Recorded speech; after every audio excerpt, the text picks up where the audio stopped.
Should That never give means, Negroes PNGs. well, you know how that goes.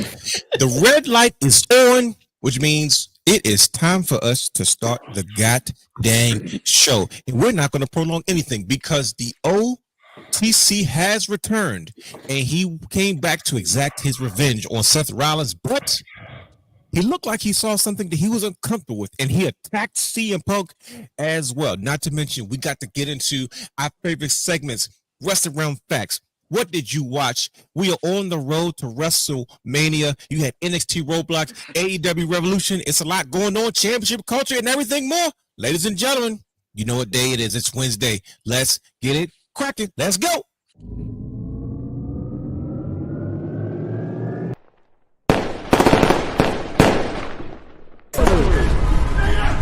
Houston, we have a problem. Yes!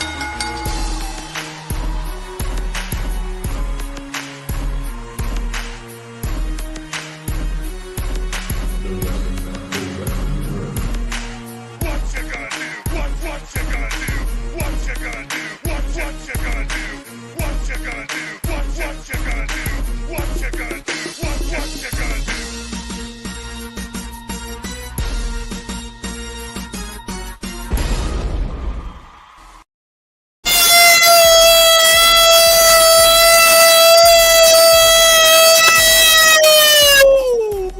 That was a big one. Welcome to the Wrestling Rundown podcast, where we take a deeper dive into the world of professional wrestling. Now, I am your host, the realist himself, the real Dwayne Allen. He is your host. Brother Hugh has the third. Oh, yeah. Say to the S, T to the H to the E, 3 to the R, to the D, who is not in the building today. And he is your host. Not just any guy, but the Belt King himself. Brandon, the guy, is in the building tonight, and he is your host, the heart and soul, the creator, the founder of the Wrestling Realm, and still in 2025, Mr. Steal Your Goddamn Show. Look out! Hollywood! Brian H. Water. You should be proud, brother guy. He made the drink it in, man, face when he made that, when he did what he did. Anyway, welcome to the Crack Wrestling open Realm. this monster, man. Welcome to the oh, that's the last thing you did this time of night. You're really gonna be burning the midnight oil. Welcome to the Wrestling Realm Now podcast. Now That don't mean go long, brother. That don't mean go long. Yeah. Trust me, we shouldn't. We should keep it short, sweet, and to the point, because we do have a lot to discuss today, because that's what the Wrestling Realm does. But before we get into the discussion of the hour, you know what time it is. Every Tuesday at 8 p.m., there is a show on this platform that embodies and accompanies everything championship related. And if you are not sure, well, I was about to say, if you're not down with that, if you're not sure what we are referring to, you know what time it is when you hear this.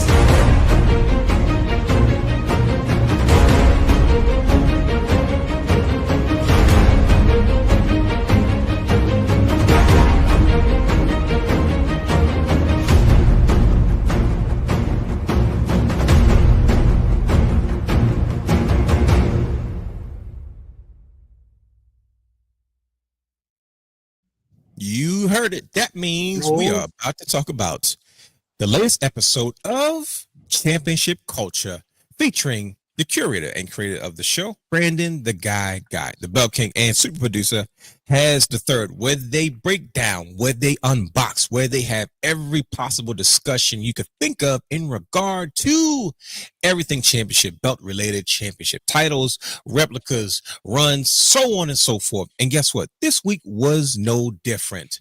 Now, can you guess what this week's show was possibly about? If you can figure out what month this is, it might help you. But if you have not figured it out based off the clues that I gave you, brother guy, can you inform the people what exactly this week's episode of Championship Culture was all about? Absolutely, Realness, and thank you for that. This week episode of Championship Culture featured none other than this championship. A championship whose lineage can be traced all the way back to 1956. You want to know how a championship that, debuted in 98 can be traced back all the way to 1956? Check out the latest episode of Championship Culture, where we talk about all things championship belts. And who do we have to thank for this belt?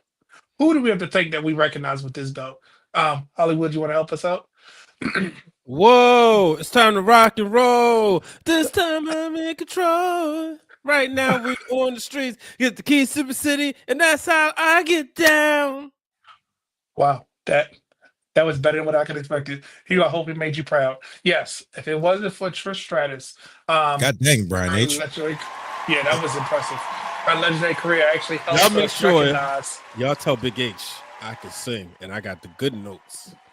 Oh yeah, I I'll can't send him wait an till email. next week. We're gonna see what you're gonna say. Oh But gosh, that means I got to check it. oh, oh, Oh, shots fired at Big H. oh, it was. That's my dad. But yep, The H in Brian H. Waters. Hollywood. But yes, that was this episode talked about that said championship, even the signature series that came out this year as well. I'm sorry, you want me to hold the belt up? Plate. I'm trying to see the plate. Whose No, name? no, I don't want you to see the plate on that because it's a story Salida. behind that plate. Yeah, it's a story behind it. No, I'm It shocked. is That's not everything. what I was expecting. Oh, because she was at MCW. Oh, we Oh, know there the it goes. news story. It's like, I'm just joking. But there's that signature series. If you want to see Brother Hugh break That down is the design beautiful. of this championship and I why have he to loves get it so that one. much, that thing is gorgeous. The front, Just like ooh. her in person. Woo! Oh, I thought you meant her. I know you meant the belt. I was gonna say when you get the backside. I mean the reverse Yep. side of the Yeah, I saw what you did there. yeah. But yes, this championship synonymous with Trish Stratus. Not to downplay the other greats that held this championship as well, but when you talk about this belt, it always comes up with Trish and somebody made this belt famous.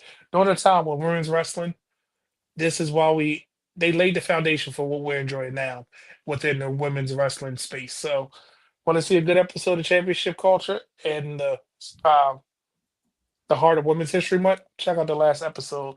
And I think this is the time that we all want to hear the notes. 'Cause I know the notes are Well, going to be interesting.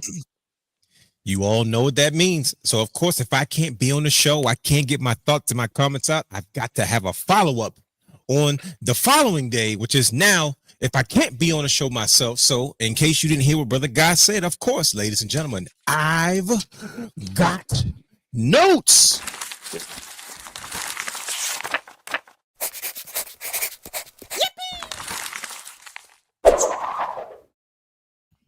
Now, I'm sure you heard the excitement. Yes, how fitting that it is indeed Women's History Month, and that Brother Guy and Brother Hugh did an excellent breakdown of the women's championship, especially this particular version that we really attach majority of the history to, especially when it comes to Trish Stratus, Lita, and everyone who followed that had a chance to hold that version of the women's championship. I guess do we consider this more a World Wrestling Federation Women's Championship, or we still just do we affectionately just call it the WWE Women's Champion? I don't know how do we carry this. I don't know what the proper way to go about this is, because it was, to me, this belt. I'll just get into the notes. Why not? Sorry, Brother Guy. You was about to answer, and I just jumped right into it. It's such. I was so shocked when I first saw this championship because at the time as a kid, I had no previous recollection of a women's championship. So when in my mind, when Jacqueline and Sable began to feud for this championship, it was during a time where they were very, very popular. They weren't a division. They weren't women's wrestlers. They were a key component to the show each and every Monday. And I look forward to everything they did. Like I said, when I saw Sable powerbomb Mark Merrill, I said, oh my goodness, she can do everything. She looks absolutely stunning and she can wrestle. So this particular championship always holds a special place, because when you look at where it started into, I guess, where it would eventually go before they transitioned to the Divas Championship, this belt gave us so many memories. This championship gave us so many memories. And of course, Trish and Lita set the tone for a modern generation of young women that decided, hey, we want to kind of shift the tone of where fans viewed women's wrestling, and not just women's wrestling, just professional wrestling with women. Like, we separated so much, but my thing was always, why has it got to be this or that? I understand the segments and the spaces where we give women their own platforms, which was great at that time, but some of the superstars were just part of the show. You look at China, you look at the leaders and the Trish Stratuses, and then a lot of the women that followed them. They were superstars, whether they had a championship or not. So for them to have that opportunity, especially with this particular championship, So many wonderful memories. Now, when it comes to the design, I thought this is probably one of the best designed women's championships of all time. Is because it had a touch of femininity to it. It looked like a women's championship, but it didn't feel downplayed. It looked like a big deal. It was always in your face, just big and bold women's champion. And I think the importance that the women who had a chance to really fight for this championship was a big deal. Like I said, and even having someone like Trish Stratus still around today to contribute to what the women are doing. And I mean, there are ladies in the locker room that she's old enough to be their mother. I mean, she's tagging with one. She's tagging with Tiffany Stratton. I'm just saying that's a long time to be performing. That's something. Think about when Fabulous Moolah and Mae Young were doing that, right? They looked drastically different when they were doing it. That's like when Ric Flair and Terry Funk were in their 40s versus what we're looking at with AJ Styles and the Dolph Ziggler's of the world. You know what I mean? So it's like it's such a different generation, but to bridge those gaps, this championship is one of those things that you need to go back and understand the lineage. And like Brother Guy said, how it connects all the way back to 1956. Now, I'm not going to tell you that. It's because I want you to go back and watch the full episode. And if you have notes and you want to comment on it, please go back and leave your comments on the YouTube channel or tag Championship Culture on Instagram at Championship Culture _ or on the Wrestling Realm X channel. And trust me, we'll get back to you because trust me, anything championship belt related, it's always an ongoing conversation. So, like I said, Now, go back and watch it. Fun fact on this, and I thought you would have caught on. That belt is actually named the WWF Women's Championship because the belt name is always how it debuts, not because the company changed the title. Because when you look for the WWE Women's Championship, the Raw Other Women's stuff Championship comes up first because that was the name it debuted as the WWE Women's Championship. So if you go Google WWE Women's Championship, you're always going to get that red background on the white strap, the Raw Women's title. But you have to Google WWF Women's Championship because then you'll get that belt, the Alundra Blaze belt. You'll get all of those belts because of the name change and everything like that, because how it debuts is the name that it starts with. Okay, see, and that's what I was asking. So thank you, Brother Guy, for clarifying that. That's why we have a belt guy, a part of the program. So, like I said, go back and watch that show every Tuesday, 8 p.m. on youtube.com. And you also follow on our X channel as well. You can watch it live there. That's just a secret if you're not familiar with it. Go back and watch that episode and all the episodes of season 3, well into season 3. Go back and catch up on what you didn't see because a lot of the content is timeless. So watch season 2, go back and watch season 1 and all the specials, especially Brother Guy as Santa Guy opening an unboxing championship belt. So that's always fun. Moving on. So with that being said, of course, we always do a segment that's usually revolving, right? There's 2 things we always like to engage in every week. Why do we have these segments? Is because we want to give our audience a chance to meet us as wrestling fans. The community is what builds this thing. And we need to get to know each other. So we implemented 2 revolving segments. One is known as Wrestling Realm Facts, and the other is known as Popular Opinion. And each week they alternate. And this week it is time for Wrestling Realm Facts.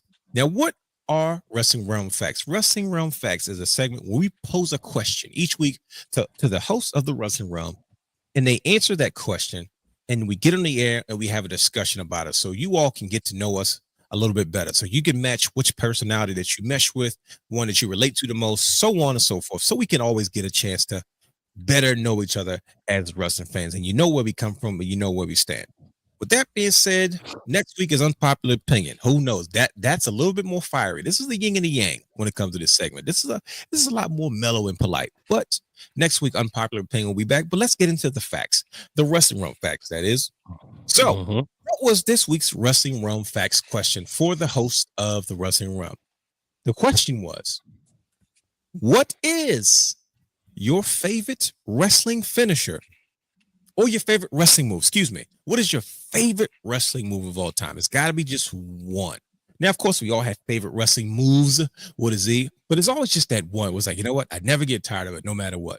So let's talk about that. Good brothers. First of all, let me ask you, how did you guys feel about this week's question? Was this a hard question to answer? Yes. Absolutely not. Straight to the point. I do it often. Well, You 2 I don't for know 2 why now. it's the other guy. Okay, I don't know why it's brother guy. But Brian, did you have a hard time narrowing this down? Yeah, definitely. You know, because it's a few. So Yeah. Well, we'll talk about a few honorable mentions, but let's jump right into it so the people can get to know us just a tad bit better. So let's start with Brother Hugh. Brother Hugh's absent today. He's still a little bit under the weather, but let's talk about Brother Hugh. As the third, we asked him what is his favorite wrestling move. Now, him and Brother Guy are absolutely predictable. I expect him to be a little bit more what you call, but I don't know what I was even thinking, hoping that they might choose something even different. But of course, Brother Hugh's favorite wrestling move has to be the zigzag by the man himself, Nick Nemeth, aka Dolph freaking Ziggler. I'm calling him freaking because they don't call Rollins Seth freaking Rollins anymore. Is anybody surprised by this? I'm not. I shouldn't have been. His actual favorite one is when he says "show off," but he didn't want to say that because he couldn't find a picture of that. But not surprised at all. Yeah. Well, there it is. So that is Brother Hugh's Wrestling Room Fact question answer for the week. Who wants to go next? Brother Guy, would you like to go next? Okay, so it's crazy because not a lot of people know this about me, and I think Hollywood might be the only one that knows me about this. I really like submissions. I would probably rather see submission finishers, submission matches because, yeah, you get somebody with something, knock them out for those 3 seconds, but you put them in a hold. I'm all for it. The anticipation of getting in and out. So it's one hold that always been special. I haven't seen something that I have some honorable mentions that come close, but they're all submissions. But the one Wow. that I love the most is none other than the Lion Tamer, Chris Jericho's move. Not the Walls of Jericho. The Walls of Jericho is a Boston Crab. The Lion Tamer is when he puts his knee on your neck and wrenches it back. So therefore, that is my favorite finisher. Chris Jericho, we miss you. Please leave AEW alone. Come back to us. Really? But that is my favorite move. Yeah. And notice I said Chris Jericho. I miss Chris Jericho. Y2J. Got you. Yeah, AEW Championship and before. AEW Championship and before. That's it. That's what I meant. That's the cap off. AEW when it during the pandemic. No, when he won the championship, from that point on, I was like, nope, this is not my Jericho. Anything before it, my Jericho. It's crazy where a lot of AEW's best stuff was during the pandemic, but we're not. Brian, are you surprised by this? Are you surprised that out of all people? Okay, I'm not either. I don't know why. Once again, I said maybe they'll do something different, but nope. They're playing the hits. They played it safe, which is understandable. What did I submit? Yeah, because like not a lot of people know. I would rather I love submission matches. I think that if you do a submission as your finisher, I'm good. I like that more than I do any other finisher. Is it because most of the time you can do it on anybody? Say it again. Is it because most of the time, depending on the move submission, you can do it on anybody? That's the way looking at it. Yeah. And it comes out of nowhere. It usually comes out like, oh, they reversed it into, you know what I mean, like type of deal. So then the RKO, of course, I.e. be hitting people with it out of nowhere. It's cool, but it still ain't gonna be no that submission. became cultural. Yeah. Out of nowhere. Vintage. So when sporting games and mascots started doing RKOs out of nowhere, that's when you know you've got an audience. You've got the juice. Brian H., you're on the clock. This week's Wrestling Room Facts question was, what is your favorite wrestling move? So what did you come up with? It was tough, but I had to come up with a move that when I first saw it, it made me jump out of my seat. And that's the O-Face / the Eclipse, done by the wonderful Athena. You know, your forever Ring of Honor women's champion, as she reminded me constantly last week. But yeah, it's just this move, man. When I first saw it, she was in Shimmer. And I was like, oh my gosh. And this is the days, if you remember Realness, when I would download Shimmer to the iPad, the good old iPad second generation, 16 gig, baby. I always wondered why you had so much space on your iPad, because mine didn't hold anything. And I remember because my child, he was like 3 or 4. He would always say, Daddy, I want to watch ladies wrestling, because he had became hooked to Shimmer. Because it would be on the iPad. But then when she came to WWE and became the Eclipse, that was the one thing I was like, man, I really hope to see her do that move. First time we saw it actually was Ring of Honor when she wrestled there. And I can't remember who her opponent was. But yeah, man, I mean, Athena is just incredible. And yeah, it's just like, a Stone Cold Stunner, but jumping off the top rope. Amazing. Well, there you have it. So the O-Face or the Eclipse by Miss Athena, affectionately known as Ember Moon in the WWE for you non-commercial wrestling fans that may not be familiar. So yeah, I do remember seeing that. She was a big deal when she got to NXT. I think she came in with a lot of she made an immediate impact. So yeah, I'm not mad at you about that. I remember they positioned her to dethrone Oscar, but then they said, no, keep them away from each other. Remember? Oh yeah, that she was gonna be the one that dethrone her. Yep. Mm-hmm. So with that being said, you guys are gonna hate this. Oh God. You're not gonna. Can anybody? I don't know if you guys would even suspect what my favorite wrestling move of all time is. Let me tell you why. When I saw this move, I flipped my wig and I couldn't believe it. And no matter how much it is done or replicated or repeated or whatever, it never gets old to me. Of course, it doesn't have its same value or special meaning to it like it used to. It was. Oh, yep. God. But every move eventually becomes a regular move, right? So you had sweet chin music, that was a finisher, and you got super kicks in every match. You had a pile driver that used to put you down, that became normal in every match. We had a DDT that was a good finisher. Old body slam. The body slam was another one. It was a finisher. Even back to the golden ages of wrestling with the skull crusher, a good old elbow to the back of the head. That used to be a finisher, but it became a regular move. And unfortunately, this move has become a regular move when it used to be a finisher. But of course, my favorite wrestling move of all time is the Canadian Destroyer. Wow. I mean, come on now. When I was watching, I don't know what I was watching. I was flipping channels and I was probably I think I was watching basketball. And we're talking maybe early 2000s, getting ready to be the mid. So I don't know, anywhere between, 2003 and 4 maybe. And of course, I'm watching Fox Sports Net because that's where the Wizards used to play. And they show an ad. They start showing this ad for something called Total Nonstop Action Wrestling. And I'm like, oh, wait a goddamn minute. We got some wrestling. What's going on here? And of course, they're showing all the hits. They're showing Elix Skipper off the top of the cage. They're seeing AJ Styles flying over the top rope. They're showing Jeff Jarrett with guitar shots. And of course, they show a clip of Petey Williams doing the Canadian Destroyer. And I was like, what in the world did I just see?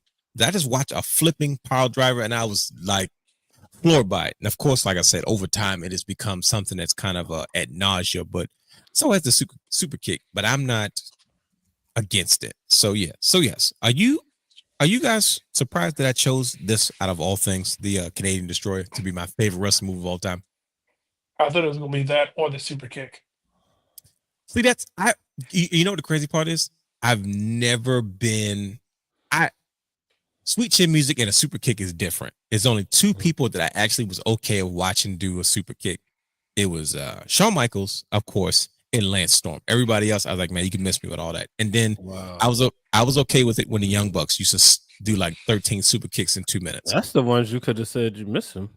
No, see, of course you would say that. They don't do it better than the Usos. Yeah, that's arguable, but I think they made it a part of their gimmick. You know what I mean? Like it was, they would yell out "Super Kick Party" and there it is. But we kind of had like they made it marketable. I give them that. I'm glad you can admit that, Brian H. Yeah, Super Kick Part. See? So there you have it. Those are the Wrestling Realm facts. Next week, we will be back to our unpopular opinion, but we hope that you know us just a tad bit better than you did before as wrestling fans. So you can have a better idea of where we're coming from, what we like, what we don't like, so on and so forth. But with that being said, it is time for us to start this goddamn show because Roman Reigns has freaking returned. And goodness gracious, did he not cause a stir? Because I think we're about to start. I think we're about to get back to it, gentlemen. You know what this means, right? I think we're about to get back to another episode of our favorite pro wrestling soap opera.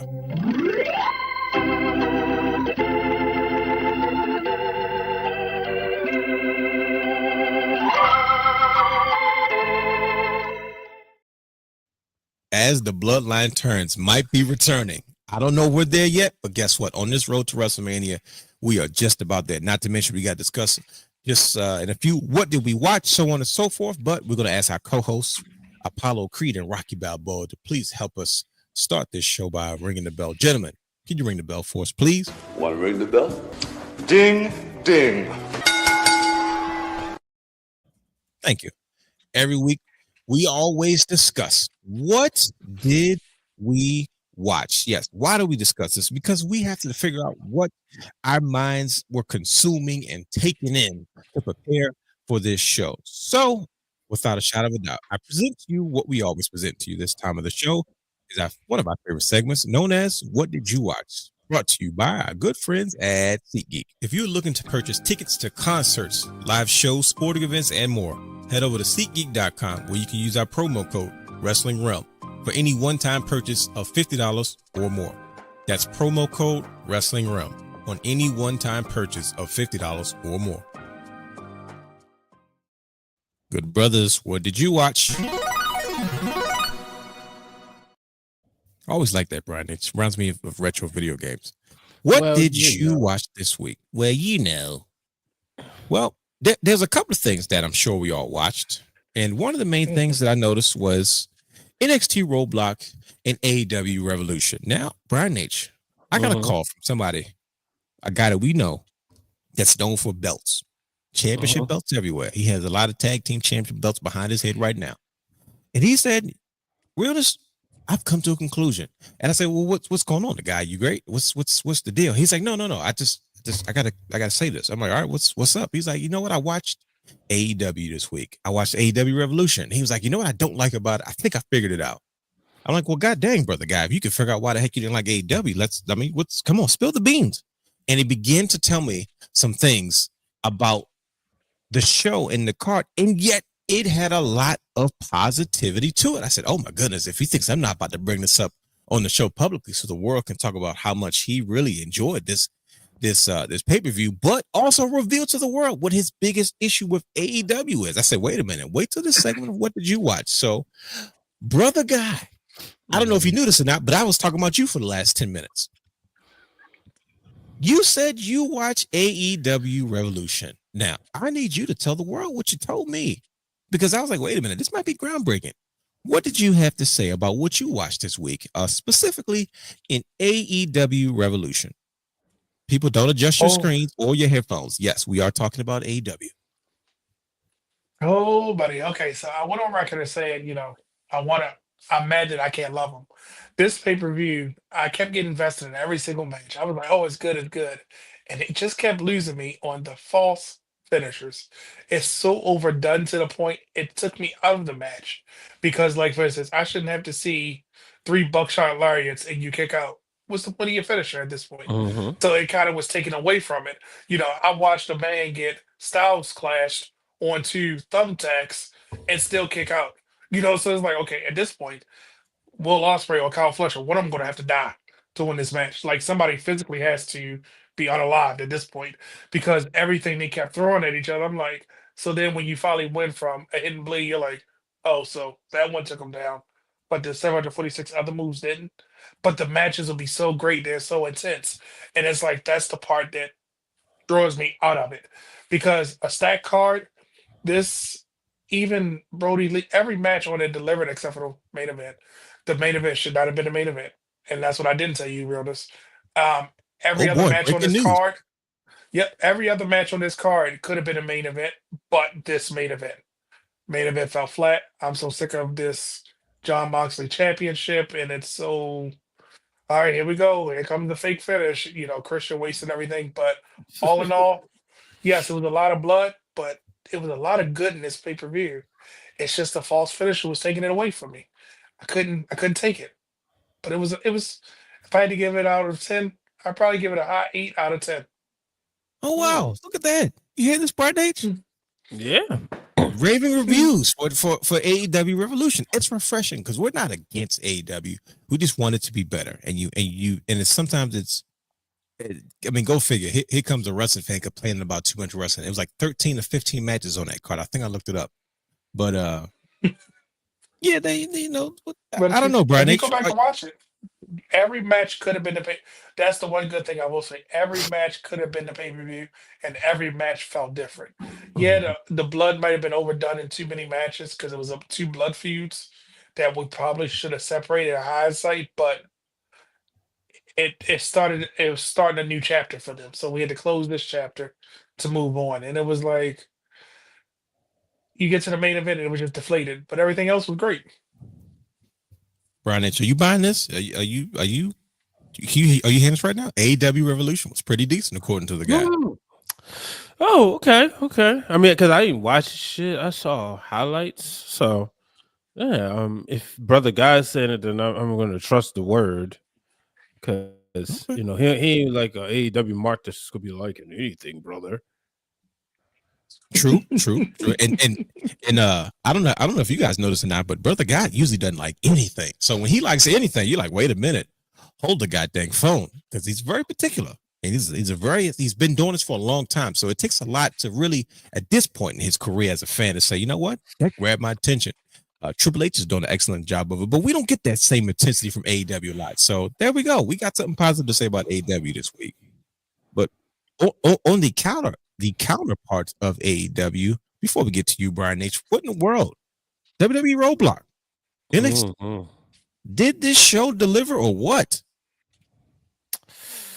Yeah, man.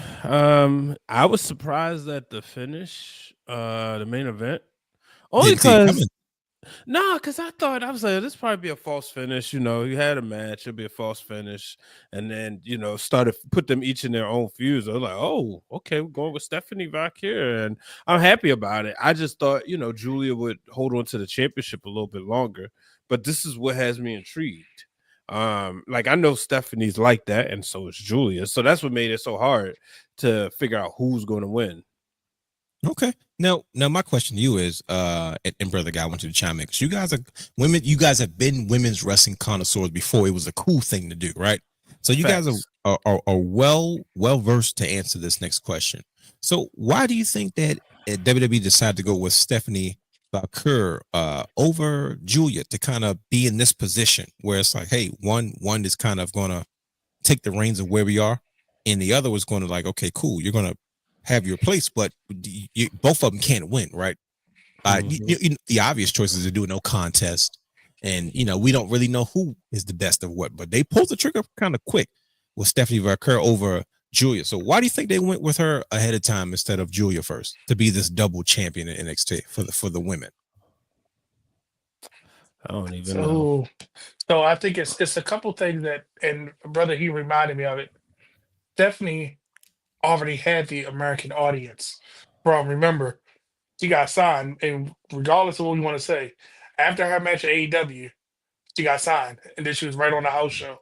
She's been in the eyes of us a lot longer. And remember, last year this time, we only saw Julia sitting in the ring, and Julia rose, but the reports are she was hurt. So they had to do a shift. And everybody, if you Google anything with Stephanie Valkyr, it's her with multiple belts. Oh, I don't know if it was to capitalize on her image, but also I couldn't find a match where Julia actually pinned Stephanie. And I've been looking, I haven't seen one yet, because that's who she took the New Japan Strong title from. They've been having rivalries for a while, so I think this is the beginning of their rivalry. But I think that Stephanie has, because if Julia truly is hurt, I hope she gets better sooner.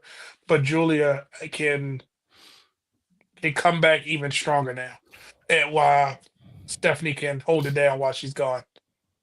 Okay, well, there you have it. I'm curious to see where this goes, but trust me, NXT, you're doing an excellent job. You definitely have my attention. So shout out to Shawn Michaels and in NXT Roadblock. Now, of course, the Hardys came home again. Well, here's one tidbit. I've said it once. I've said it twice. I'll probably say it again. I got a bad feeling Jeff Hardy's not going to want to go back home. He's like, man, look, I don't want to go back. Please don't make me go back. I was like, yeah, he's not going to want to go back to TNA. He's hanging out with Matt for right now, and Matt's going to do the right thing. But I don't know. This is not. I don't. Now they've earned themselves a shot at the NXT Tag Championships. Now, I know I've been Brian H, pay attention. I've been protesting tag team wrestling. Right, I've made that very clear to you. But the Hardys are grandfathered in that, so they don't count when it comes to this. So yeah, I've never been a Fraxium fan because they haven't grabbed my attention enough yet. Not to mention, I'm also protesting tag team wrestling, especially in WWE. So who knows? But I have one more final question before we move on, because we got some controversy we have to talk about. There was a list that came out recently, and it was quite controversial. And of course, I think we're qualified to have that conversation. But before we get to that point, brothers, are you guys done hating on Moose? I'm just asking. Obafemi and Moose, they're having quite the feud. They're having quite the beef right now. Oh, we figured it out. Nope, we figured it out. You know why? What did we figure We out, brother figured it guy? out. I thought he said last week. Yeah, go ahead. What is it? No, we figured it out. WWE has better producers than TNA, so they put Ooh, together you the get match a technical. lot better. Yeah, because I had to go back Oh, and watch some of Moose stuff. Because tell me this, name a bad match that Dolph Ziggler has had. never. How exactly? You could tell something about TNA. I think they allowed the wrestlers to put the match together, but the pacing is a lot better and his moves because this was the bigger moves set than when he lost all the weight. So Right. they definitely had better producers to make him look better on TV. So the machine behind somebody, this is a perfect example how the machine will work for you. So that's what we figured out. Because I said, wait a minute, he's doing the big move stuff, but he's doing it Mm, better and at the right time.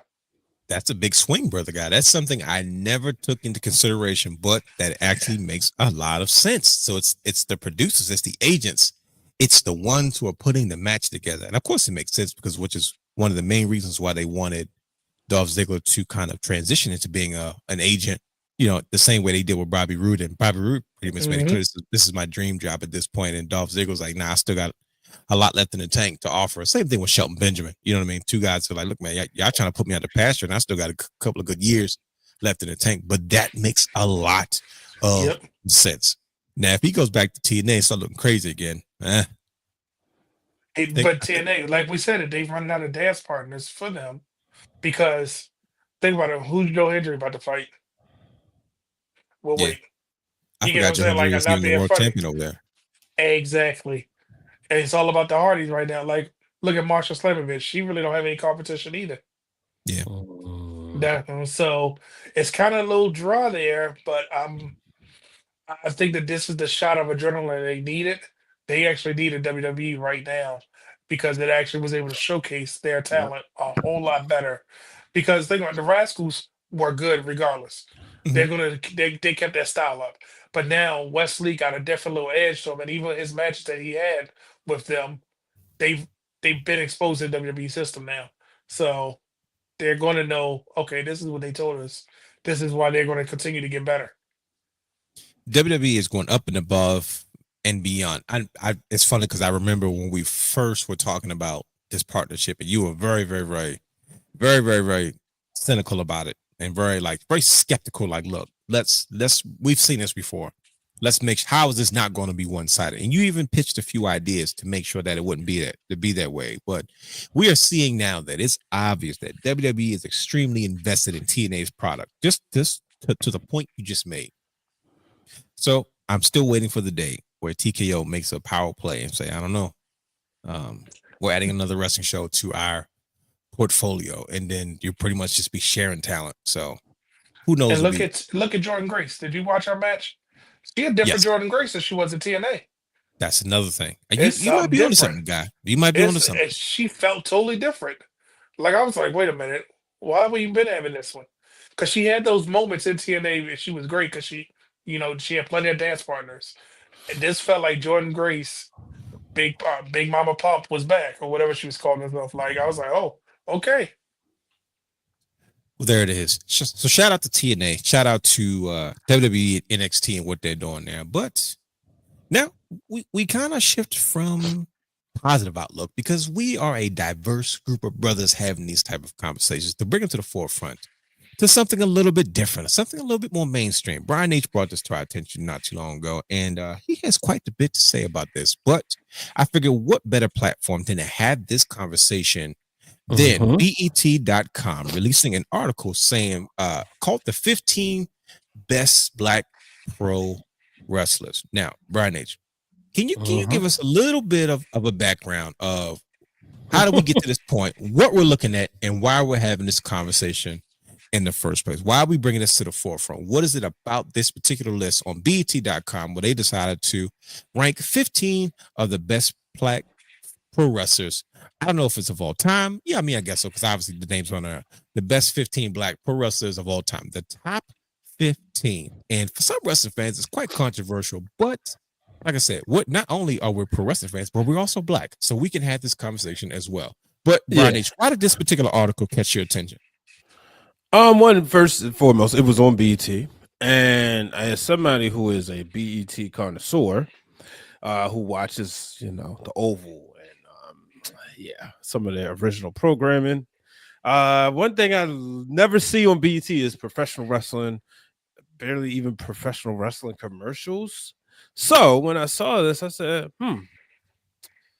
I hate to say this, but kind of a little late. Black History Month was last month, but Kind of.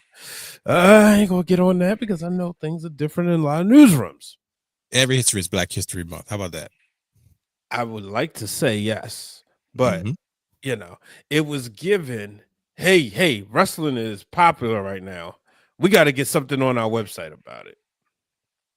That sounds like a journalistic move. You don't think this is a genuine list? You think this is just trying to keep up with the Joneses Exactly. in WrestleMania season?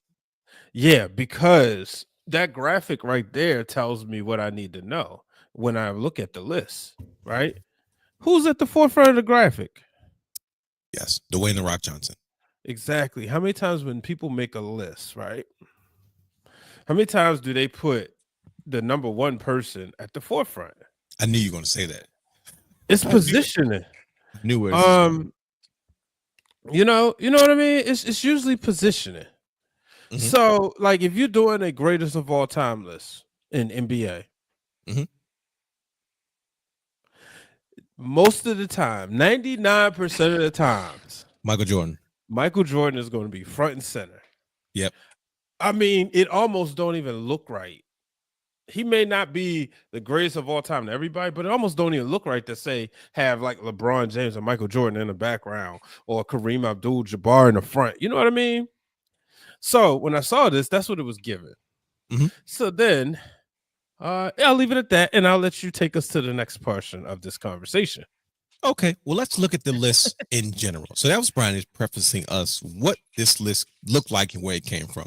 So let's discuss the top 15, and let's start from. Should we go from 1 to 15, or should we go from 15 to 1? What do you suggest? Oh, take it 15 to 1. Okay, That'll so be let's more start. interesting. So let's start at 15. The number the person on the number 15 list for the 15 best Black pro wrestlers is Jazz at number 15. At number 14, Shelton Benjamin. At number 13, Naomi. At number 12, Jacqueline. At number 11, Big E. At number 10, Devon Dudley. At number 9, you have Bianca Belair. At number 8, you have Bobby Lashley. At number 7, you have Ron Simmons or Farouk. At number 6, you have the Junkyard Dog, Sylvester Ritter. At number 5, you have Sasha Banks / Mercedes Moné. At number 4, you have Mark Henry. Number 3, you have Kofi Kingston. At number 2, you have Dwayne The Rock Johnson. That's for you, Brian H. And number 1, you had the five-time World Heavyweight Champion, Booker T. Now, brother guy, Brian H has expressed his frustrations with this list. Based off what you've heard, what are your initial impressions of what you've heard about this particular list put out by BET.com? Because Brian is just not convinced that this is a genuine list. This is something that somebody that may be a fan of wrestling that happens to work there put that out just to say, hey, look, it's WrestleMania season, wrestling is hot. Let's stick our feet in the pot. And of course, we're the Black entity, so of course, let's do a Black list. But what do you think about the 15 best Black pro wrestlers ranked by BET.com? First, you're gonna laugh when I say this. I feel like this is, if I Google this or with the Wikipedia, that's what I feel like this list would give me, because they listed as clearly a casual fan that only knows WWE. Let's be honest, right? That's exactly what I told Brian H. Yeah. So it feels like it's somebody that, and the thing is, like, let me just get this out of the way. Number one, agree with 100%. Love the fact that they made him number one. Makes sense. When you look at the article, it lists all, well, I think it's like 90% of his accolades, not to mention the stuff that he's done, right? But it's enough to say this is why he's the number one. But then when you look at some of the pictures on there, it's like they just Googled this person and said, oh, here you go. Like, not being funny, you got Kofi at number 3. And That's the best picture you put instead of yeah, him holding up thank the you. WWE Championship at WrestleMania. Thank you. That moment. Like, that's what I was looking for. Him and Like Pete Big E Dunne. when he No won it. disrespect. Right. Like these pictures are like, okay, what are you doing? Like, you got Big E coming to the ring, but where's the one when he actually won it? Where's Bobby Lashley? I feel like it was like the Jazz thing threw me off because I'm like, what about the stuff she did with NWA? She was instrumental in getting that going. But okay, we're going nevertheless. Um, I don't know how I feel about. I hate the graphic, but I hate that the list is not from the passion of a wrestling fan That's what Brian H said. because like uh Marcus from Four Sides of the Ring, he talks about, a lot of things that he write, a lot of articles that he's trying to put out. You can always feel the passion come through about like why is it wrestling? Why do we do this? And reading this, it's like somebody said, you know what, Brian? Make me a list of the 15 best wrestlers and you got 2-page spread, do it. And that's what he did. You know what I mean? It was no passion, Mhm. it was no heart, it was no soul. It didn't give these people that's on the list that just do that. If I'm reading it, I want to go back and say, okay, who is this? I'll just pick like somebody randomly. Who is a Big E? What the heck is a Big E? I ain't see Mhm. this man on the screen. He the one that did the food challenge. We was watching wrestling the other day. What's so great about him? It's nothing Mm-mm-mm. that says that in there. Like Mm. even to the fact that he was, yes, he was the second, but he was the first Black NXT World Champion. But we didn't put passion into it. You know what I mean? Like to say, let me go look at this, let me go back. It didn't feel like the other list that we have seen. And I'm not gonna argue a ranking because ranking is about your opinion because we can argue who should be 1, 2, and 3 all day. But at the end of the day, I believe that they got one because who has done more in the black wrestling space and continues to do more than said Booker T. You know what I mean? Who had to break Right. down barriers? Who I wanted to see that part. That this is why the passion that we've all talked about with Booker T. I wanted to see that come across so people can understand why he's so important and continues to be important in this wrestling space. So even though wrestling is cool now, 5 years ago when it wasn't, it was still him. Five Yeah. years later, it's still him. 10 years from now, it'll probably still be him. But you won't get that from the article. It's like, okay. Now you preaching. Starting to cook, buddy. Yeah, I ain't Oh, gonna take up too much time. no, that was pretty much all the me and Brian H had a conversation about number 1 and number 2, right? Yeah. And Brian H wanted to kind of I guess what's the term? Elaborate on why I agree with you, brother guy. I said Booker T for all the reasons that you said, and that's how I knew that this was, like you said, this was a casual writing this article or kind of present it because it's like the things that makes him number 1, it not highlighted outside of the stats. You know what I mean? But Brian H had an argument about originally why he felt like The Rock should have been number 1 regardless. You know what I mean? And of course we went back and forth about it, but I'm gonna let Brian H kind of elaborate why he feels like I guess, do you feel it should be reversed? So Rock should be number 1 and Booker T should be number 2, Brian H? Is that how you see it? I mean, if you're doing a Mount Rushmore professional wrestling, right? Mhm. You think names, you think of it depends on which era. Let's just say your attitude era of Mount Rushmore, right? Mhm. And when I say attitude era, I'm not saying WWE's time. I'm saying that era, right? Your Mount Rushmore is going to probably look a little something like Stone Cold Steve Austin, Mhm. Hollywood Hulk Hogan, Mhm. Goldberg, and The Rock. And reason why I say that, I take 2 and 2, whatever, because that's where the money is made, No right? Sting? You could put Sting. I mean, which one would you take off? Well, see, That's him and Goldberg are kind of intertwined. So it's like half that year, half of it should be Sting, half of it should be Goldberg. So I think Goldberg should be on that list. okay. Well, right. And then Just if you had to split hairs. If you have to, but if you even go dig deeper into the business, right? You Sure. can make the argument. If you take somebody from each era, you can make an argument for Rock as much as Stone Cold Steve Austin, right? And I don't go into the whole, well, The Rock is half Samoan, because if that's the case, then if we're doing that, I'm not putting him on the list, and I'll go big or go hard or go home, right? If we're gonna do that, to me, he's either all or nothing. Is nobody that's more influential. There's no black wrestler that's been more influential, more accomplished, more crossover appeal, more dynamic than The Rock. It's just, it is what it is. He was the first black WrestleMania headliner. He was the first black WWE champion, and he's the probably the most reigns of a black WWE world champion, or he's up there. So that's the reason why I get the love for Booker T. But my thing is, if you're going to put The Rock on, under no circumstances does The Rock come number 2 to Booker T. I would have been personally, I would say, okay, I get it. You're going full black if you left The Rock off. Sure. Because when you really look at this list, see, I don't get, I know Bobby Lashley has Bobby Lashley and Big E. They're have the mix with like South American, was the Caribbean or West Indies. But if you're going to do that, but and then there's Mercedes Moné also, who's mixed between black and white. So that's my issue with The Rock. There's just no way that I'm ever going to say Booker T is better than The Rock in anything except commentary. Okay. Now, I guess my question to that is, and brother guy, I want to get your 2 cents on it, because you kind of already kind of broke it down to the cultural impact and the importance of my gosh, me and Vaughn getting along on something. We actually agreeing. Shout out to Vaughn. Shout out to Vaughn. Is it now, when you put it that way, Brandon, that does make a lot of sense. Like, look, let's not do that. Is he half black or all the way black? If he's going to be on the list, that means he's black enough to be on the list, right? Which makes sense.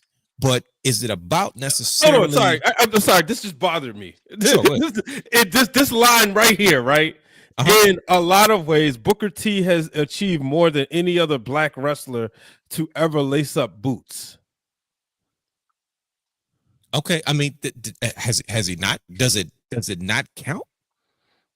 Has he? What you mean? Because Booker T doesn't split heritage. The Rock does, right? So half the time he's not considered a black. He wasn't celebrated as the first black WWE champion. His African American heritage is never celebrated. It's never talked about. He talks about it, but he's never been known for that, right? So it's like, correct. So the cultural impact is not there in comparison to Booker T, where you couldn't avoid it. You looked at him and said, okay, he's one of us. And we talk about cultural impact wise, right? As children, right? Did we shy away from it? No, we didn't. We didn't shy away from it, but we also didn't think we would ever have a black WWE champion. We almost had to settle for The Rock, even though he was never. I mean, that's what we told. We before Kofi Kingston, we were always saying we always had our superstars, right? That we felt like should have been the one, and then we were like, Kofi missed the boat. Bobby missed the boat. We'll never have a black WWE champion, or Intercontinental US, and that was it. That was the highest we would get. Even when Big E came out, we were like, listen, we think he might be the one. If there was ever going to be one, which there's not, he could be the one, right? Like it was almost like a fable. And then I remember we were at BlurCon and everybody cheered because everybody thought that Velveteen Dream for some reason was yeah, I did. Yeah. Marcus was so proud. He's like, this one guy that can represent us well, and this one guy's Velveteen Dream. And everybody's like, oh yeah. And I'm like, you guys are crazy. Like, that dude is not it. But it was a hope, right? Because it was always like, yeah, in our minds, we crowned somebody. He should have been. Shelton Benjamin should have been a world champion. This person should have been that. It was almost a fable. And that's true. But like, what I'm saying is, I guess to put it like this, right? I never not looked at The Rock as black. You know what I mean? The difference is, it's kind of like Barack Obama, right? Okay. True. Obama. But the reason why it's so much easier to celebrate him, if we're being honest, is because he had a black family.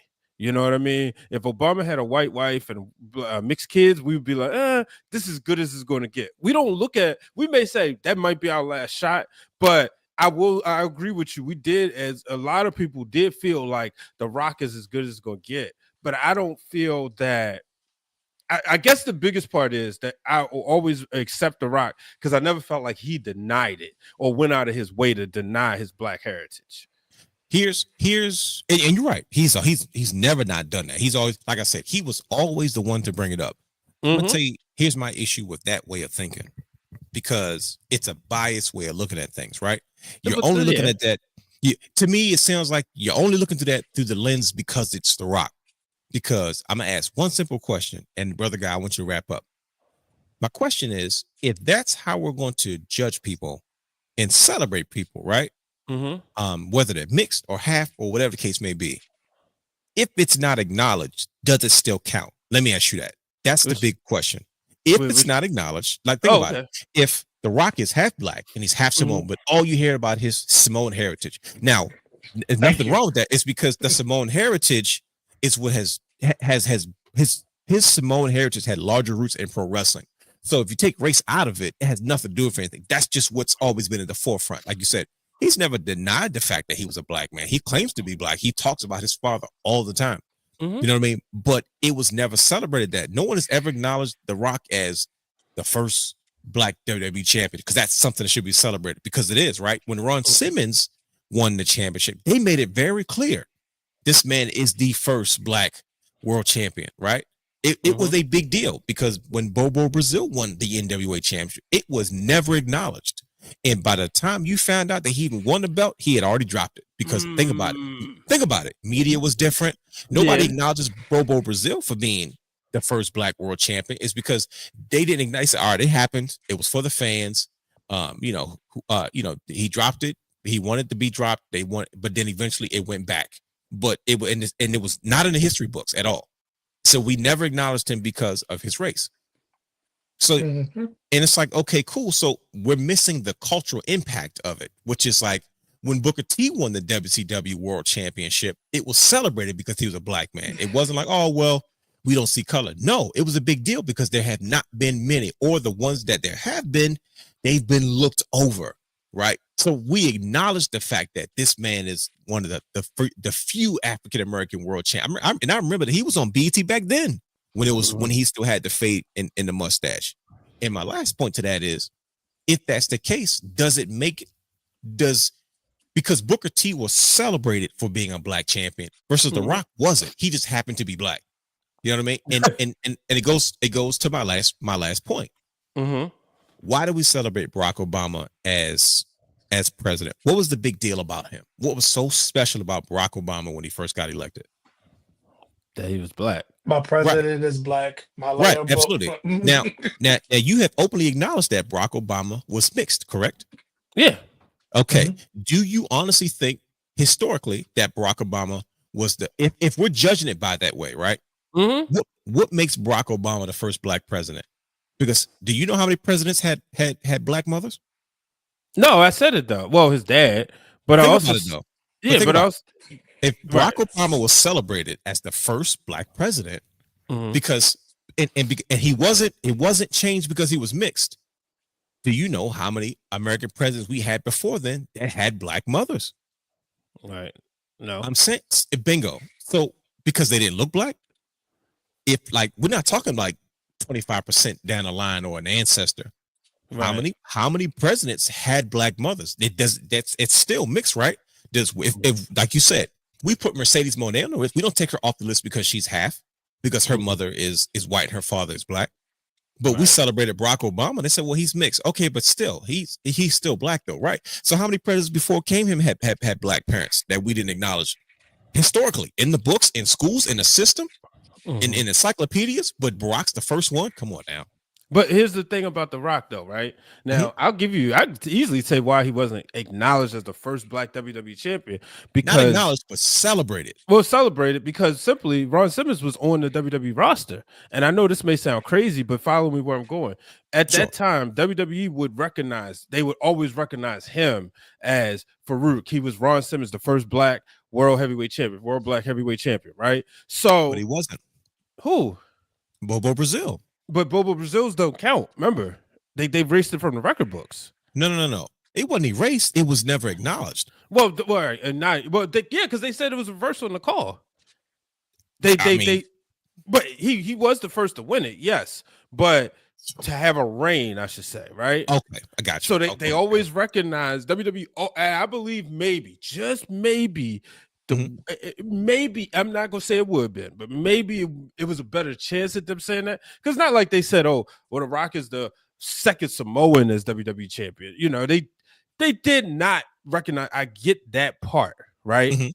But like I said, my issue is at the end of the day is we either recognize them or not. There's no way anybody can tell me in any way, shape, or form that Booker T passed The Rock. That's all I'm saying. Like, I get. So you're saying as a wrestler, he didn't pass The Rock. So it's like, who? See, that's I get it. I get it because it digs deep, right? And sure. what I'm looking at this list, I'm assuming it. Like, all right, let me just put it blank, right? If Brandon made this list, and it's not me picking on you, Brandon, understand where I'm going with this. If Brandon made this list and Brandon said Booker T's number one, yes, because I know Brandon is based on in-ring championships, in-ring accomplishments, and longevity, right? If a person or a team, or let's say, a group of people where you're not known for wrestling publications, right, is making this list, I'm expecting to be a list of, like you was telling me earlier, what's the list that's going to say, oh, okay, these are the recognizable names and figures in wrestling, right?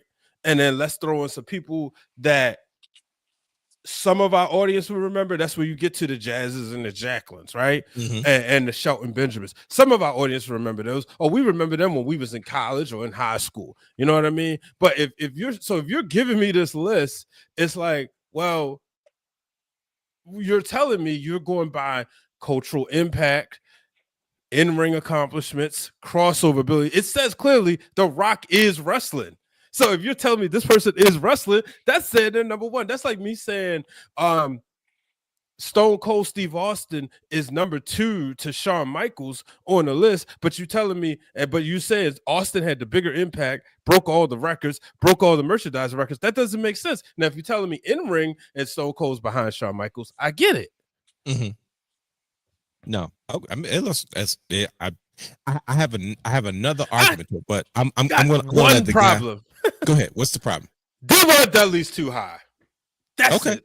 Now I'm going to address that as well. But brother guy, round this out for us, because after you say something, because before you go, brother guy, Brian Nace finished off by saying, before he said Devon Dudley was too high, he said, if we're measuring this list by accomplishments, cultural impact, then why is Sasha Banks ahead of Sylvester Ritter and the Junkyard Dog? Why is she ahead of Farouk Ron Simmons? This is why that's like it's flawed. They don't. It's backwards. But brother guy, go ahead. You've heard quite a bit of what we have to say. Bianca behind Sasha? Well, so now he's looking for a fight. Go ahead. Yeah. So I'm gonna say this, and I think this will bring it all home. Is the list pro wrestler or is it sports entertainer? We don't know. Exactly, and that's the whole point. So you get what I'm saying? Like, we don't know. So when I see this list, if I'm reading something that say the best Black pro wrestlers, to me, okay, The Rock has been celebrated as a Samoan, and it brings me back to reality. Oh yeah, he's a Black man. Oh, but he's been Samoan for at least the last 4 years. Let's just say that, right? The time that we've made it, but The Rock outside of the ring is Dwayne Johnson, right? The entertainer. Booker T has always just been Booker T in the wrestling space. He hasn't been an entertainer. So that's where a lot of the argument comes from, because we've seen The Rock do all of these other things outside of the ring, but people don't know all the stuff that Booker T has done that wasn't an entertainment aspect. When he was a road agent, 2-time Hall of Famer, wrestling school, helping with the people in the back, coming back in the ring, building a new generation, and go back to what he was putting in the work as a bona fide superstar for WCW, carrying the company on his back, breaking off from a tag team. All of that stuff is missed because it's not in mainstream and it's not in the forefront like it has been for The Rock. The Rock buys his cousin a house. It made news, and that's like, oh my God, look, he brought his cousin a house. That's a wrestler. He's doing so much for wrestling because it's the key words. Oh, The Rock went to a movie premiere and everybody freaked out because it's The Rock at a movie premiere. The Rock comes back to Birmingham, one random SmackDown. It made a big deal. But we didn't talk about the big deal of Booker T, what he's done for the business and what he continues to do. The Rock is doing things to keep eyes on The Rock. Booker T has done things to keep eyes in wrestling. So that's where I think that the differentiation Oh, of one and two Brandon. has come in because that's what we got to look at. The Rock is always going to bring eyes to wrestling because So- he's The Rock. So you think Right. there's a bias because of his That popularity? sounds personal. No, I'm saying that's how I think as a casual person, I think how they're looking at it. You can't say The Rock without saying where he started. You can say only Booker T in the wrestling space. What has Booker T crossed out besides Bad Buddy putting him in that video and having that? That was the first time we've really seen Booker T cross into pop culture. Mhm. True. You know, Yeah. but The Rock does it on a daily basis. So Yeah. from a casual standpoint, they don't know that rich history of what it is. They know what they've seen. And you're always going to see The Rock in those spaces and bring you back to wrestling. And nobody's going to know what Booker T is doing and what he's continuing to do. So that's why I agree with Booker T being number one. Now, if Booker T wasn't on the list or The Rock wasn't on the list, yeah, we might have some issues because I got the same issue with the ranking, but we can go here or there. But I can tell you this: I think what Brian said about Mount Rushmore's, when you overall think about wrestling, like let's call it what it is. When you talk about overall, not periods of time, not moments, the Mount Rushmore of black wrestlers, Booker T will be on there before The Rock because overall, just wrestling. Now, if you're talking about overall sports entertainment, Booker T may not make it on there because it might be other people that makes it on there. Okay. Listen, all plausible arguments. I think you both made valuable points. As it's definitely there's flawed structure to this list. I tell you that much because, man, there's not to take anybody off the list because I'm not going to downplay my people, but there's definitely like I feel like Bobo Brazil should be on this list. You know who else? The Big Cat. Oh yeah, you kidding me? we talking cultural. Talk about our uncle, our Bro. great uncle. I like to think that. I don't know, but I like to think he's our great uncle. He's got to be. He would be great uncle in wrestling. Like He if he definitely was would still be. around, he'd be great uncle. You think about cultural impact. Like I said, we talked about people like Coco Beware and stuff like that. Not it's just All right. it is what it is. But like Hold I on. said, In the words of Brother Hugh. hold on. We got a run in. I just wait a minute. I heard my name, brother. I didn't even know he was Say saying his name, man. Oh, shit. He up here. We got a run in. I was just giving. No, I'm gonna get my line off. In the words of Brother Hugh, I'm just disappointed Cody Raheem is not on the list. Where's the maximum amount of bottles? They be touching Right. chips all the Right. time. Why are they not on there? It was They touch chips. the Hitman Hart. You know, like I said, Bret Hart walks so Cody Rhodes can fly. Right. They didn't put Cody Raheem on there, the greatest black Somebody- champion ever. Nice of you to No, join thank us, you. Brother Hugh. What's up? What's going on, What's brother? going on, y'all? What's going on? I'm We back don't- from the we dead. don't- Thank you. You took some medicine and he just wake up. He's here, y'all.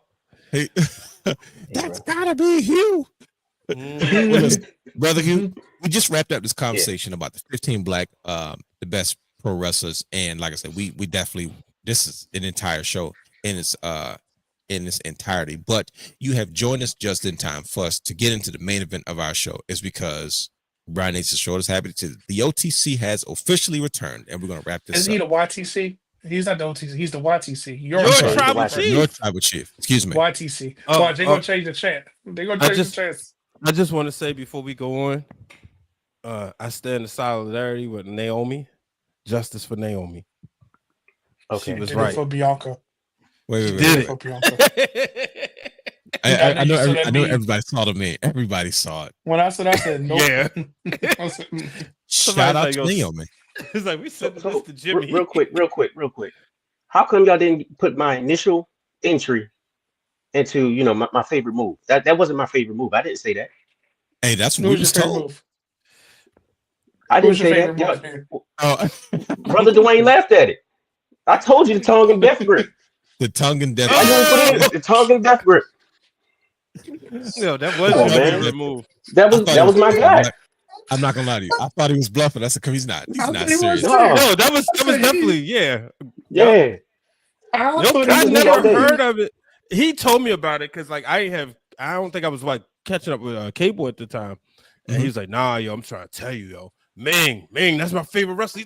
That's my guy, He bro. did that. He did that a lot in WCW. Faces of Fear were a Right. problem. Ming and Barbarian. What was Barbarian? That was legit scary, bro. Yes, No, bro. Yeah. they were legit Did tough he bite guys. a man ear or nose off? Which one did he do? And He nose. bit a In man a I think it was fight. nose, ear. wasn't it? Ming, No. The nose. Yeah. Yeah, I'm sorry. in If I Baltimore. have some trouble, Yeah, I'm but I'm about to looking say for it's Samoan. Baltimore at the airport. Yep. I'm looking for a Samoan. I'm not No, I'm not going for no No, weapons. I'm going to get a Samoan. did y'all see the clip? I know we gotta move on, but did y'all ever see the video where Ming saw the Shockmaster for the first time? Oh, yeah. No. Yo, it's so I'm gonna find the Twitter clip because it's the most Uh-oh. because he's like legit laughing like Right. somebody told him the funniest joke in the world because he had never seen Wow. it. And yeah, like it's like yo, he's human, but don't mess with that dude because he can still fight. No. And he a car salesman. Yeah, Oh. they still make appearances every once in a while. Yeah, Like he owns dealerships. I'm No. not buying. Yeah, you gonna buy his car? No. hey man, I want to go home and think about it, brother. What do you need to think about? Hey, I think my Okay, mom that called might me. also. Matter of fact, I left something outside real quick. Let me I'm gonna come back and buy the car. Let me go to my car real Right. quick and grab me a pen. I'm gonna come right back and just get out of there. But yeah, Ming and Barbarian, yeah, the Faces of Fear, WCW, yeah, problem. So All my day, every apologies, day. brother Hugh.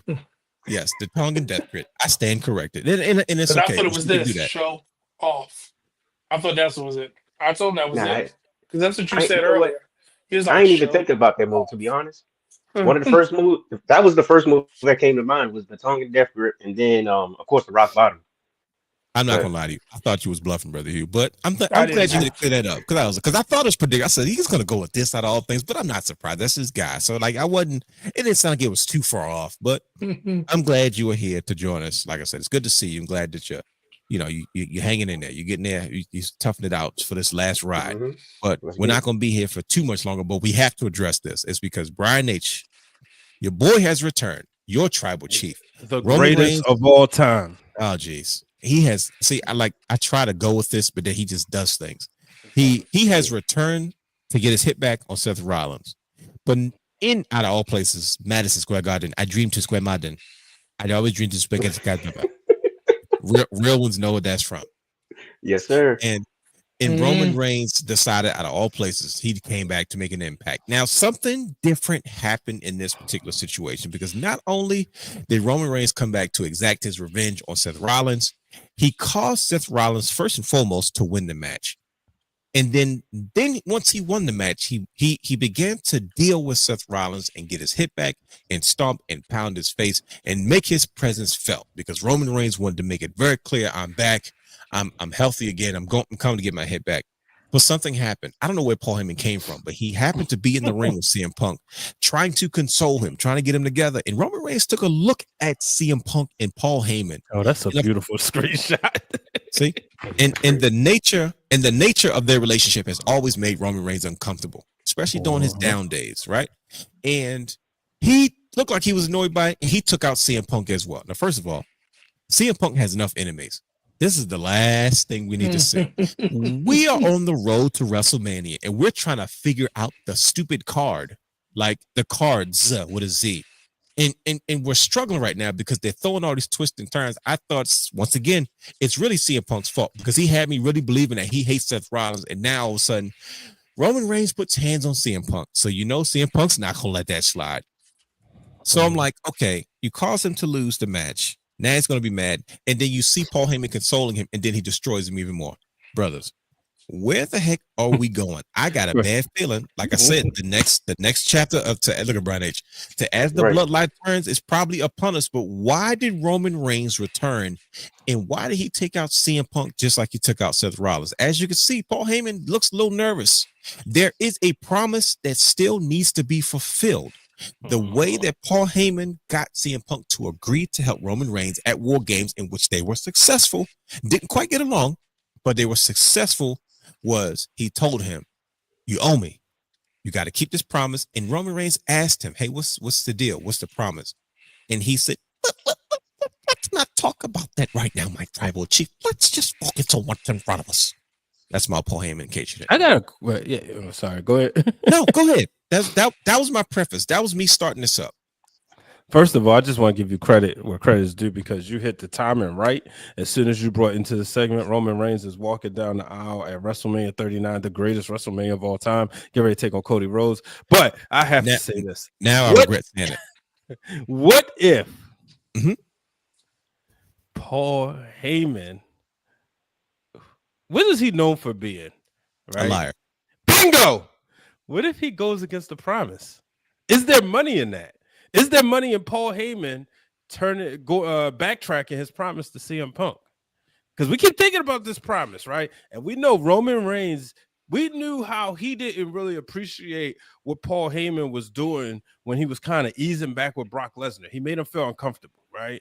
And then I believe he fired him or something. It got to a point, that was so long ago, it got to a point where he had to beat up Brock Lesnar and say, don't you talk to him like that, right? And eventually Paul Heyman made the right decision. He joined back with Roman Reigns. But as you know, you're talking about this and you talk about how uncomfortable like Roman is, and he doesn't like nobody getting close to his wise man, and how uncomfortable Paul Heyman looked. I'm like, what if he lies to CM Punk? We know that's a special relationship, a special connection. But can you imagine the damage that would be done? Now, the question is, where does that go? Who does CM Punk take that out on? Does he take that out on Roman, or does he take that out on Paul Heyman? Because he says, Paul is my friend, right? And if Paul Heyman, if he, my question is, if he lies to him, who does CM Punk have the bigger issue with? Does he have the bigger issue with Paul Heyman? Because he goes, Paul Heyman, I know you're a liar. You're just not supposed to lie to me. Or does he have the bigger issue with Roman Reigns because he feel like Roman Reigns influenced Paul Heyman because of his love for his tribal chief that causes the rift? That's it. And guess what?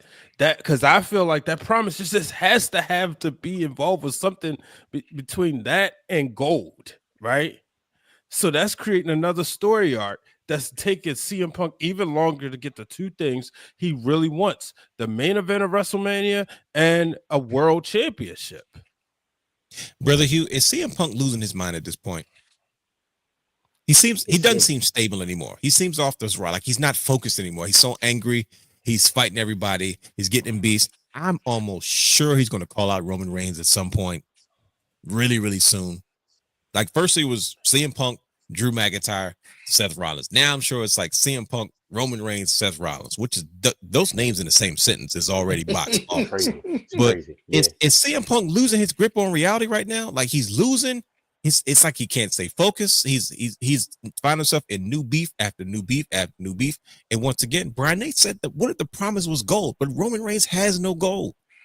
The Rock has his hands full with that situation. We haven't even cracked open that freaking can of worms. But is CM Punk mentally okay? To be honest, I don't think he was losing his focus because he got out of he lost the Rumble, he lost the Chamber, and then what was next for him? Seth Rollins, right? Because they've been beefing since he came in. So I think he was pretty focused on Seth Rollins. And if you go back to Survivor Series, him and Roman, they were so-called cool for a while.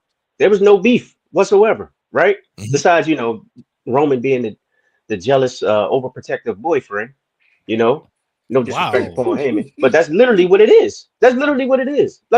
It played out that way, didn't it? Come on, man. He took out Seth Rollins. He turned and looked. And imagine this. We're at the club or you out with your girl. and another dude comes out and you see her talking to another dude as you're coming out the bathroom. Mm-hmm. If you're that jealous, overprotective boyfriend, you going over there and you're going to confront this dude, right? Triggers, bro. You know about my night with my cousins. Bro. Hey, gotta bring that back up. I'm just saying. I didn't mention any names, brother.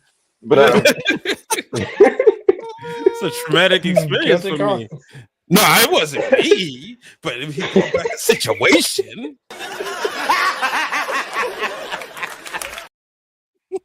But no, that's exactly what it is. So it's like, I mean, CM Punk, I think he was focused on Seth Rollins. I don't think he's losing his mind. I think he has a lot on his plate now, and he's definitely going to call out Roman. He has to. If a man comes out and put hands on you like that, yeah. Yo, we got to squabble. He already got beef with Roman's cousin. Absolutely. Oh man. He's got a lot going on, brother guy. What's going on with the tribal chief? Why did he attack CM Punk?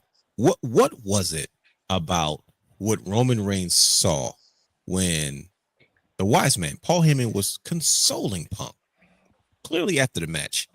Was Paul Heyman trying to explain to CM Punk like, hey, look, Rollins won, but it was a mistake. It wasn't like he was trying to help him win. He was just trying to get his hit back and he just didn't care. And what was it that triggered Roman Reigns to feel like, wait a minute, why is he talking to the wise man? Like, oh, you like him so much? Fine. And then he just attacks CM Punk viciously. What's going on here, brother guy? Listen, the way Triple H has been doing, I don't want to say nothing.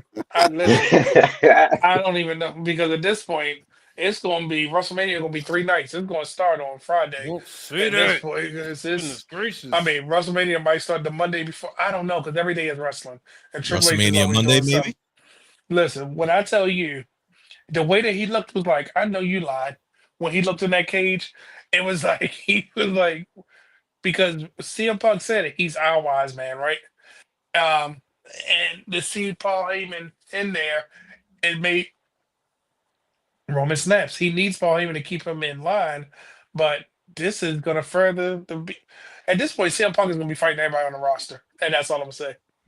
He's going to beat everybody. CM Punk is going to be beefing. But here's the thing, Brian H. This does not help us get any closer to WrestleMania. It makes it worse. It really does, though. I don't think I'm enjoying this road as much as because I feel like this is the worst it's been. Wow. Think about it. By this point in time, look where we are, bro. We are a month away, like less than a month freaking away. And we'd have been talking about it. We'd have been going back and forth. We still here looking like Scooby-Doo and the cartoon teenage gang and the Mr. Machine trying to figure out what the heck we about to watch. I still have no idea what WrestleMania is going to look like. I know. Blame your champion. Don't blame the champion. Blame your champion. Blame when my guy was champion, we was in good shape. When your guy was champion, we only had one story. Didn't matter. Oh. Is it? I mean, I'm just saying. Since we're bringing it up, I'm just saying. I mean, we had multiple stories. What you talking about? But you know what? Here's the thing, right? Here's what you got to understand, right? Okay, what you got? Because I thought about this, and as y'all talking, we forgot one thing. There was 2 people beating up Roman Reigns. See, we all remember the stomp, but they was in a melee brawl at the Royal Rumble. So CM Punk was, in Roman's eyes, is just as responsible as Seth Rollins. Seth Rollins did the double stomp to hell, but CM Punk was out there. They was all scrapping together. So when you get up, hold on. That wasn't. They didn't put hands on each other, did they? There was all 3. Remember, all 3 of them was fighting. Logan Paul eliminated Punk, and then Punk and Rollins was fighting, and then Rollins and Roman was already fighting, and it just and then that's when Rollins hit him with both feet. He put the whole soles up. Yeah.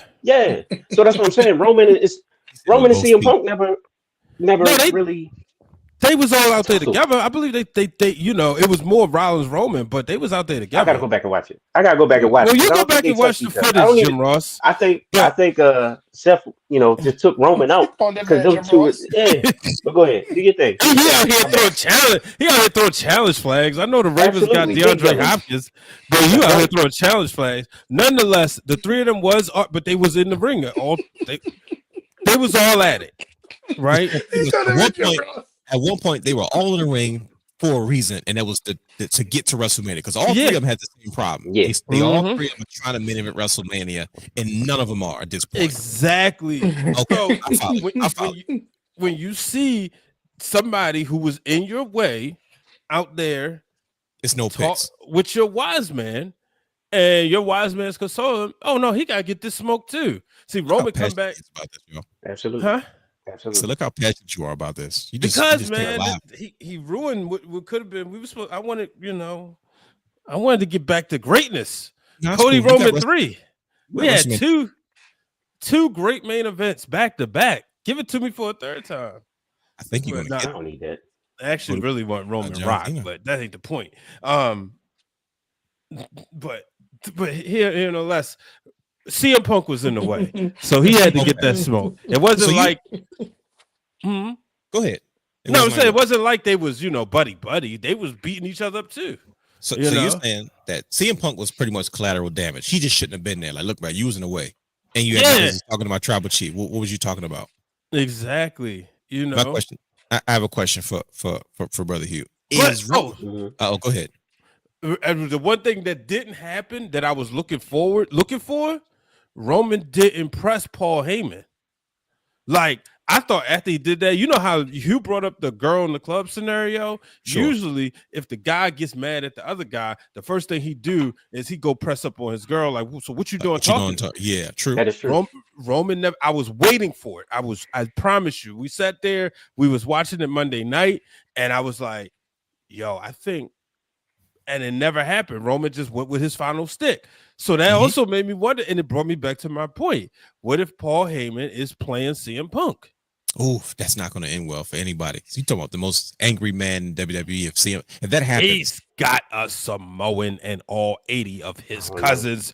Paul Heyman ain't worried about a Punk. I don't feel like Roman is that. I don't feel like Roman's that type of guy. I feel like he's the type of guy that just look. I'm gonna beat your butt, and then we're gonna ask questions. We're gonna deal with the consequences later. You know what I'm saying? He did give Paul Heyman a look. He gave him a look. Yeah. Like, look, what the heck are you doing? What's your problem? Like, so but I'm gonna handle this business real quick. Right. Let me handle this business right quick, and I'm gonna let you know. I'm gonna show you with my actions that look, you're mine. There's no sharing between us. You're mine. That's literally what it is. But remember this too, though, Brother Hugh. Roman is phenomenal at using social media for stuff like this, right? You think about all the work that Bianca and Jade and Naomi been doing right now. Roman, he's done that before, So that's what I'm saying. Like because I've been waiting. I'm like, now Monday something could be totally different, but I was waiting for him to press Paul Heyman. No, that man wanted to acknowledge Madison Square Garden. He was in the house that man built, so he wanted to acknowledge the crowd. He didn't press Paul Heyman. I was waiting for him to press Paul Heyman. That's why, like I said, the more y'all talk for everything. Yeah, I get it, but I don't know. I think they're in cahoots. I think they played Punk for War Games. I'm with you. Okay. They needed that fifth member. Remember how dangerous this goes back to them Tongans and the Samoans with Solo, and they had Big Bronson Reed, another Oos. They were dangerous. They needed Punk.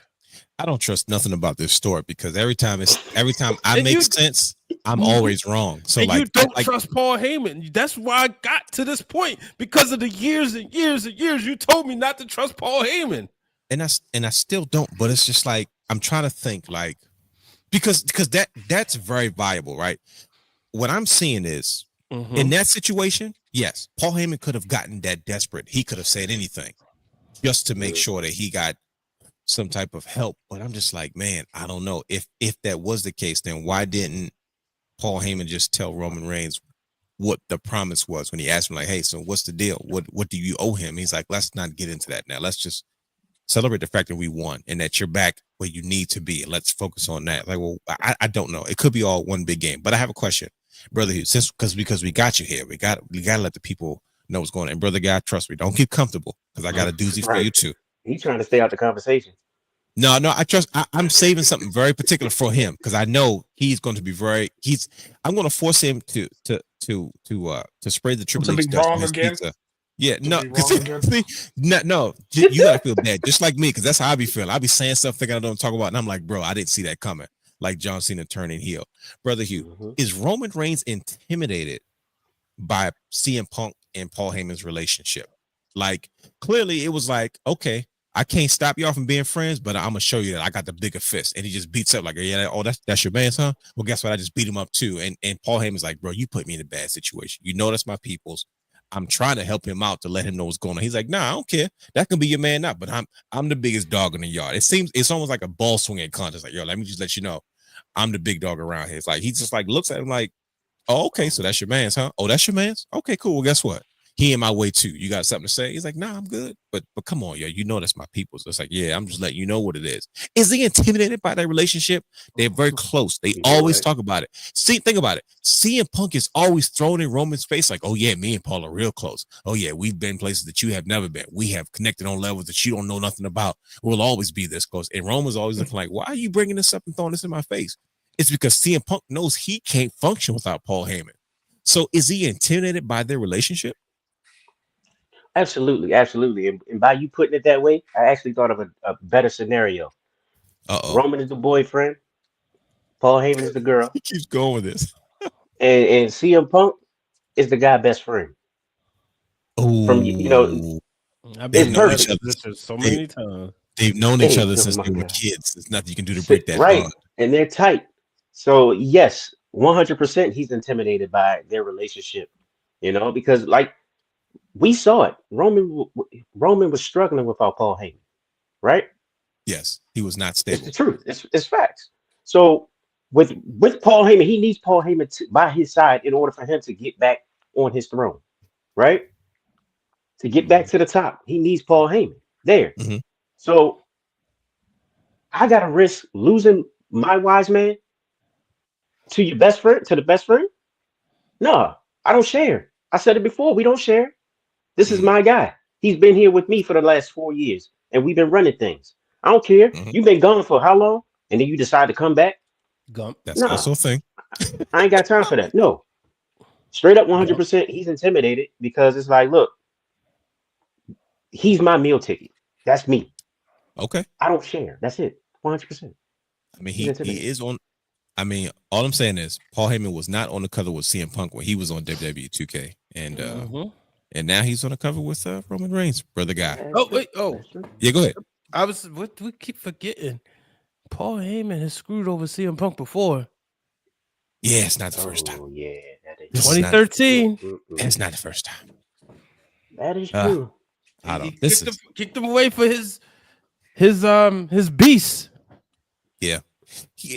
Paul Heyman definitely has a list of Paul Heyman guys, and he definitely has favorites. And I think, And if I'm being Roman honest, is the ultimate. CM Punk is probably third on that list. I'm not gonna hold you. That is true. That is true. Brother guy, help us. How do we get to WrestleMania from here? Look at his face, bro. I'm sorry. You are not. I'm sorry. Go ahead. You know what'll happen next week? It'll be something crazy like Drew McIntyre going after Roman Reigns, and now he's a Paul Heyman guy. It's gonna be something. I don't know. It's just so I don't know because this road to WrestleMania is filled with like Baltimore City level potholes and speed humps at the same time. What does And Trish Stratus tell y'all? Baltimore sucks. so I'm just Wow. gonna say She this. was talking about Baltimore, Ohio. So I yeah. think that I'm with you. how do we get to Mania? I think this is going to be the most, and because I'm a belt guy, I think course. this is going to be the most WrestleMania that only has the world titles on the line, because we might have so many other matches that have bigger stakes than the Intercontinental or U.S. title or even a tag team title.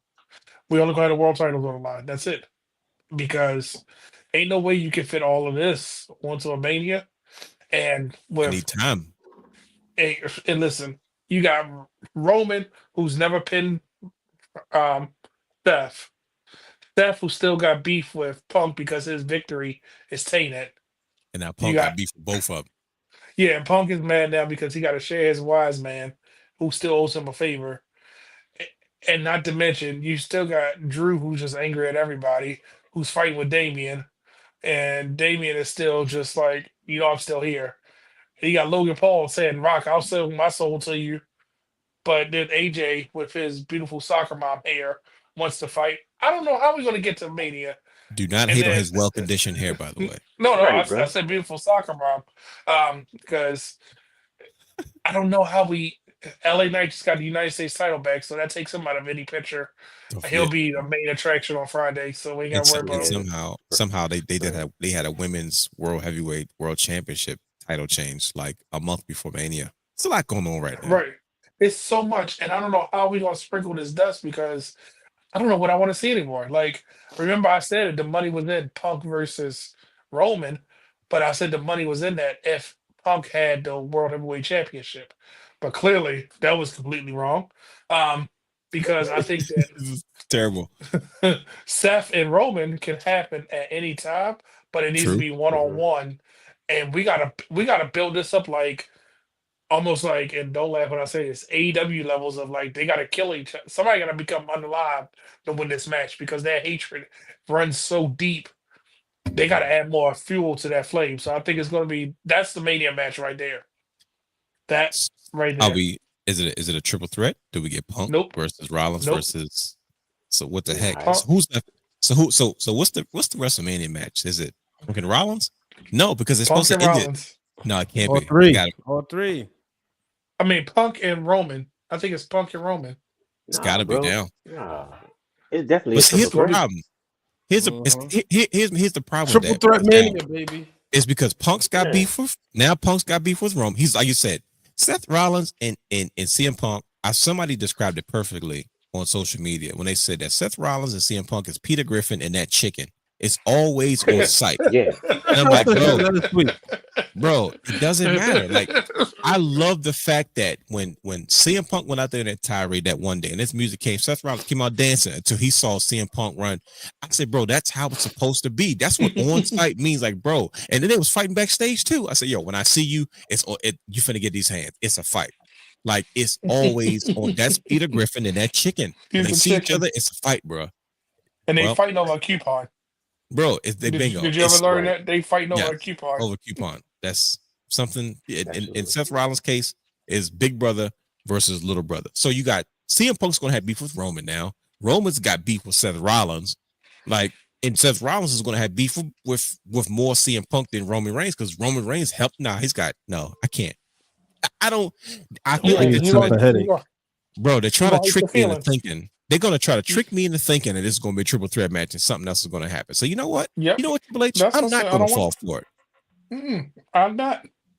Because why? Something crazy are going to happen again. Because they're about to go out of the country before Mania. So you know it's going to be Yeah. break the emergency button. We still have to. Roman might even confront The Rock and say, why'd you go after Punk? I mean, John Why you Cena, wanna I be was your right here. champion? Yep. But I'm right here. You want him to be your champion? Okay. What the hell? What's going on with that? And then you still got Yada Amin over here fighting the other Oos. And then you still got Hikaleo that's probably collecting a paycheck. And then you got, it's so much, it's so many twists and turns. Yeah, and you know what? I'm not falling for it, and I don't give a goddamn because we are going to save this conversation for the next chapter of whatever the heck happens next week. Because Triple H is not going to have us up till 3 and 4 in the morning trying to figure these things out. But we do know for a fact that Roman Reigns has returned, and guess what? I think he has created even more problems than he originally anticipated, and we are nowhere near figuring out legitimately what's the next step as we continue on this path in our road to WrestleMania. And with that being said, I hope you have a better idea of why the heck Roman Reigns is back and what his agenda is next. Is it revenge? Is it a championship? Is it who knows? It's always a to be continued. Come back, same bat time, same bat channel. But until then, you can follow us on all our social media platforms at Wrestling Realm. Subscribe to our Patreon, Twitch, and YouTube at The Wrestling Realm. Follow Championship Culture on Instagram at Championship Culture _. And don't forget, every Tuesday at 8 p.m., you can follow Championship Culture, a latest episode on youtube.com/Wrestling Realm playlist, Championship Culture. Don't forget to go to our YouTube channel and watch our other videos, including Breaking Down Brian H., Keeping It 100, as well as some new Patreon material based off so much that's been going on in the world of professional wrestling. But you know what, gentlemen? It is our time. It is WrestleMania season. As stressful as this is, man, what a time to be a wrestling fan. I feel like I did back when I was a kid. It's not as impactful, but goodness gracious, it definitely packs the same punch. I'm looking forward to being back, to having more conversations with you all next week. But until then, we have got to get the heck out of here. We will see you on the next step as we continue our road to WrestleMania. Ladies and gentlemen, stay wrestling fans. Stay cool. I don't know. I say something different at the end of every show. Peace. We out of here.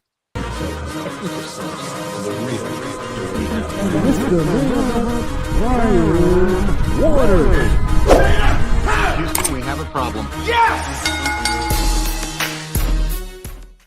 For all exclusive shows and bonus material, subscribe to our Patreon channel at patreon.com/thewrestling_realm.